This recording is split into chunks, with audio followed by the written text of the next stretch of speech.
Rồi, hôm nay thì mình dùng cái mũi khoan từ Unifast, nhưng mà dùng để khoan lỗ bằng cái máy đông chen nhé.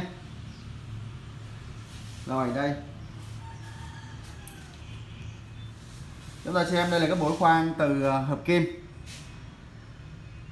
Mũi khoan từ hợp kim này thì chúng ta cũng đã biết hết rồi. Còn cái máy khoan từ này thì cũng rất là thân thuộc rồi. Đây là cái dòng máy siêu rẻ trên thị trường đây. Chúng ta thấy đây là đông chen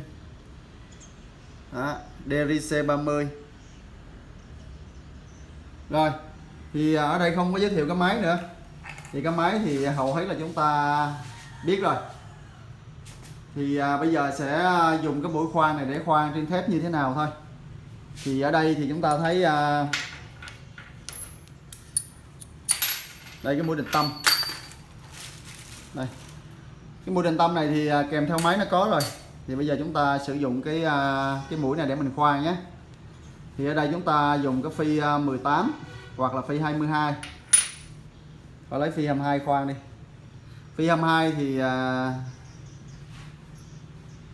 lớn hơn 18 một tí. Đây thì mình tiến hành mình khoan vào 22. Chúng ta thấy cái mũi Unifast, đây là TCT, có nghĩa là hợp kim nhé. Còn 22 là đường kính, là cái lỗ phi á, và 35 tức là cái độ sâu khoan. Rồi bây giờ mình sẽ khoan bằng cái máy đông chen này DRC30 nhé. Đây, chúng ta khoan trên cái tấm thép dày tầm khoảng 10 ly. Đối với lại mũi khoan từ á, thì nó có độ sâu khoan chuẩn là 35 hoặc là 50 hoặc là 75. Thì ở đây mình khoan độ dày 10 ly thì thật sự mà nói thì rất là mỏng, không là vấn đề gì, nó sẽ rất là nhanh. Rồi bây giờ mình sẽ tiến hành mình khoan phi 22 nhé. Thì chúng ta cứ gắn vào, sử dụng cái phần vát này nè để ngay cái con lục giác mà chúng ta siết lại là xong. Cứ thế là khoan thôi. Rồi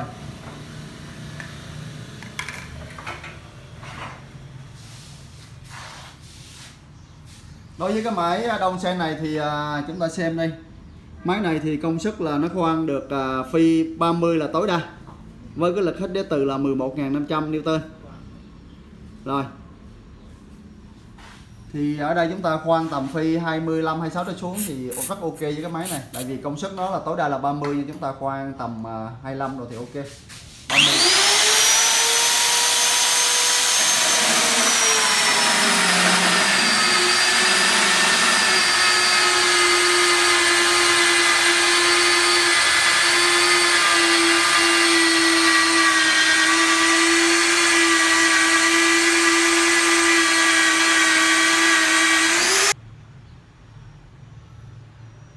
Rồi hôm nay thì mình dùng cái mũi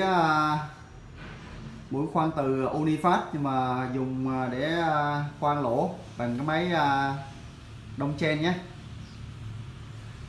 Rồi đây, chúng ta xem đây là cái mũi khoan từ hợp kim. Mũi khoan từ hợp kim này thì chúng ta cũng đã biết hết rồi. Còn cái máy khoan từ này thì cũng rất là thân thuộc rồi. Đây là cái dòng máy siêu rẻ trên thị trường đây. Chúng ta thấy đây là đông chen DRC30. Rồi thì ở đây không có giới thiệu cái máy nữa, thì cái máy thì hầu hết là chúng ta biết rồi. Thì bây giờ sẽ dùng cái mũi khoan này để khoan trên thép như thế nào thôi. Thì ở đây thì chúng ta thấy đây cái mũi định tâm. Đây, cái mũi định tâm này thì kèm theo máy nó có rồi. Thì bây giờ chúng ta sử dụng cái mũi này để mình khoan nhé. Thì ở đây chúng ta dùng cái phi 18 hoặc là phi 22. Và lấy phi 22 khoan đi.